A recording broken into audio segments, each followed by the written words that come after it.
നമ്മുടെയൊക്കെ ജീവിതത്തിൽ കൊടുങ്കാറ്റ് അനുഭവപ്പെടുമ്പോൾ നമ്മൾ ആരെയാണ് വിശ്വസിക്കുന്നത്? ഈ ദിവസങ്ങളിലെല്ലാം കൊടുങ്കാറ്റും മഹാമാരിയും നമ്മൾ അനുഭവിച്ചു കൊണ്ടിരിക്കുകയാണ്.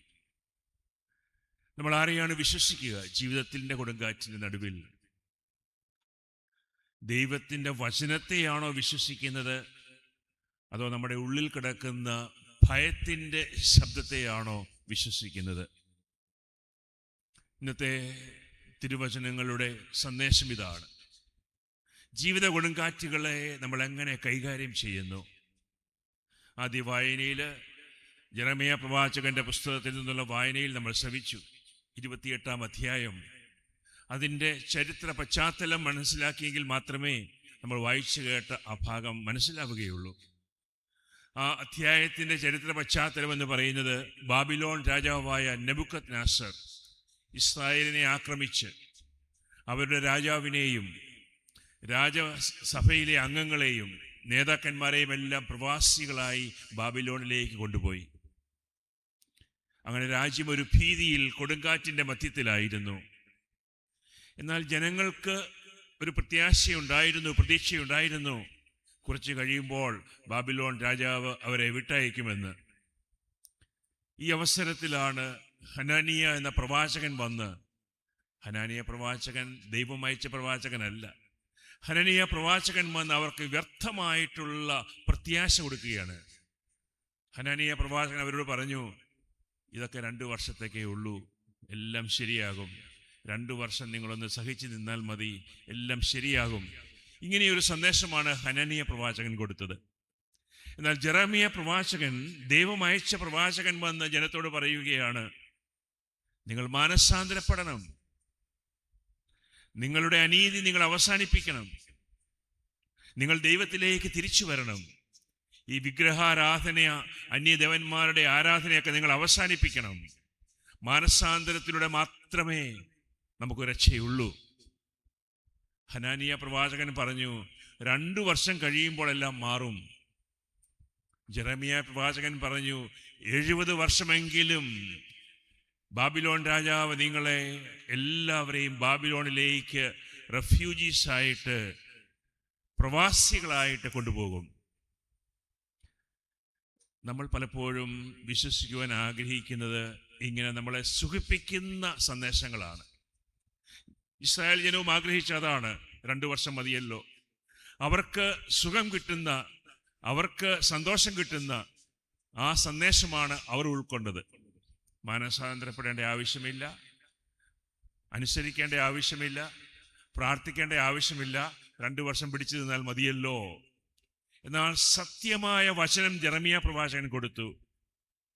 സത്യത്തിലൂടെയാണ് ദൈവം നമ്മളെ സ്വാതന്ത്ര്യത്തിലേക്ക് കൊണ്ടുവരിക. അപ്പം നമുക്ക് നമ്മളോട് തന്നെ ചോദിക്കേണ്ട ഒരു ചോദ്യമാണ്, ഞാൻ വിശ്വസിക്കുന്നത് സത്യവചനത്തെയാണോ, മാനസാന്തരത്തിൻ്റെ വചനത്തെയാണോ, പ്രാർത്ഥനയുടെ വചനത്തെയാണോ, ദൈവ വചനത്തിൽ ഉറച്ചുള്ള ജീവിതമാണോ ഞാൻ വിശ്വസിക്കുന്നത്, അതോ വ്യാജമായിട്ടുള്ള പ്രത്യാശ കിട്ടുന്ന എല്ലാറ്റിൻ്റെയും പുറകെയാണോ ഞാൻ പോകുന്നത്? വീണ്ടും നമുക്ക് കാണുവാൻ സാധിക്കും, ഈശോ ഇതാ ശിഷ്യന്മാരെ നിർബന്ധിച്ച് മറുകരയിലേക്ക് പറഞ്ഞു വിടുകയാണ്, നിർബന്ധിക്കുകയാണ്, നിങ്ങൾ അക്കരയ്ക്ക് പോവുക. നിർബന്ധിച്ച് അവർ പോയപ്പോൾ എന്താണ് സംഭവിച്ചത്? കൊടുങ്കാറ്റ്. അപ്പോൾ എന്തുകൊണ്ടാണ് ഈശോ അവനെ അങ്ങ് നിർബന്ധിച്ച്, കൊടുങ്കാറ്റ് വരുമെന്നൊരു പക്ഷേ പ്രതീക്ഷിക്കുന്നുണ്ടായിരുന്നു, എങ്കിലും അവരെ മറുകരയിലേക്ക് പറഞ്ഞു വിടുകയാണ്. നമുക്കൊരു വലിയ ആത്മീയ സത്യം ഇവിടെ മനസ്സിലാക്കുവാൻ സാധിക്കും. നമ്മൾ ദൈവത്തിൻ്റെ വചനം അനുസരിച്ചൊക്കെ ജീവിക്കുമ്പോഴും നമ്മുടെ ജീവിതത്തിൽ കൊടുങ്കാറ്റുണ്ടാകും. ഈശോയുടെ വാക്ക് കേട്ട് അവരെ മറുകരയിലേക്ക് പോയപ്പോഴും അവർക്ക് കൊടുങ്കാറ്റിനെ നേരിടേണ്ടതായിട്ട് വന്നു. എന്തുകൊണ്ടാണ്? വിശ്വാസം എന്ന് പറയുന്നത് കൊടുങ്കാറ്റില്ലാത്ത ജീവിതമല്ല. വിശ്വാസം എന്ന് പറയുന്നത് സഹനങ്ങളും വേദനകളും തകർച്ചകളും ഒന്നുമില്ലാത്ത ജീവിതമല്ല. വിശ്വാസം എന്ന് പറയുന്നത് നല്ല സുഖകരമായ ഒരു ജീവിതമല്ല. വിശ്വാസം എന്ന് പറയുന്നത് നമ്മുടെ കൊടുങ്കാറ്റിൻ്റെ നടുവിലും ഈശോ നമ്മുടെ കൂടെയുണ്ട്. ശിഷ്യന്മാര് കൊടുങ്കാറ്റിനെ നേരിട്ടപ്പോൾ ഈശോ ഇതാ അവരുടെ അടുക്കിലേക്ക് വരികയാണ്. നമ്മൾ അനുഭവിക്കുന്ന എല്ലാ തിക്ത അനുഭവങ്ങളുടെയും, നമ്മൾ നേരിടുന്ന എല്ലാ പ്രശ്നങ്ങളുടെയും നടുവിൽ ഈശോയുടെ മുഖം കാണുവാൻ നമുക്ക് സാധിക്കണം. ഈശോയുടെ സാന്നിധ്യം അനുഭവിക്കുവാൻ നമുക്ക് സാധിക്കണം. അതാണ് യഥാർത്ഥ വിശ്വാസം. പിന്നീട് ഈശോ കൊടുങ്കാറ്റിനെ ശാന്തമാക്കുന്നതിന് മുൻപ് ആരെയാണ് ശാന്തമാക്കിയത്? ശിഷ്യന്മാരുടെ മനസ്സിനെ ശാന്തമാക്കിയതിന് ശേഷമാണ് കൊടുങ്കാറ്റിനെ ശാന്തമാക്കുക. കാരണം നമ്മുടെ ഉള്ളിൽ ഭയം കടന്നു കഴിഞ്ഞാൽ പിന്നെ നമ്മളെ നിയന്ത്രിക്കുവാൻ നമുക്ക് സാധിക്കത്തില്ല. ഉള്ളിൽ ഭയം കടന്നു വന്നാൽ ദൈവത്തെ പോലും തിരിച്ചറിയുവാൻ സാധിക്കത്തില്ല. അതാണ് അവർ ഇത് ഭൂതമാണ് എന്ന് പറഞ്ഞു. ഈശോയെ കണ്ടപ്പോൾ ഭൂതമായിട്ടാണ് അവർ കാണുവാൻ സാധിച്ചത്. ഭയം നമ്മുടെ ഉള്ളിൽ കടന്നു കഴിയുമ്പോൾ നമുക്ക് ചിന്തകളെല്ലാം മാറിപ്പോകും. നമുക്ക് ശരിയായിട്ട് ചിന്തിക്കുവാൻ സാധിക്കത്തില്ല. നമ്മുടെ വികാരങ്ങളെല്ലാം നമ്മളെ ഒത്തിരി പ്രയാസത്തിലേക്ക് കൊണ്ടുപോകും. അതുകൊണ്ട് ഈശോ അവരുടെ ഭയത്തെ ആദ്യം ശാന്തമാക്കി. നമ്മുടെ ജീവിതത്തിലേക്ക് ഏറ്റവും വലിയ നമ്മുടെ ശത്രുവാണ് നമ്മുടെ ഭയം. നമ്മുടെ ഉള്ളിൽ ഒത്തിരി ഭയമുണ്ട്. ആ ഭയമാണ് പല തെറ്റായ തീരുമാനങ്ങളിലേക്കും ചിന്തകളിലേക്കും നമ്മളെ നയിച്ചുകൊണ്ടിരിക്കുക.